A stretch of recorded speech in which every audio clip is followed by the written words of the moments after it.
তো গাইস দেখেন এই যে হাসান মঞ্জিল কতটা সুন্দর। তো চলেন আমরা একটু উপরে যাই। অনেক পিছলা, বৃষ্টি পড়ছে একটু আগে।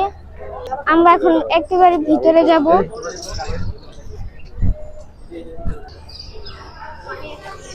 একেবারে শান্ত এলা দৃশ্য। তো এখন আমরা আহসান মঞ্জিলের মিউজিয়ামটা দেখাবো আপনাদের।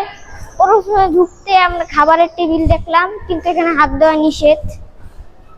কত সুন্দর একটি ফুলের দানা, আগেকার যুগের রাজাদের হাতিয়ার। আরো সুন্দর জায়গা দেখেন, এই যে পিয়ানো,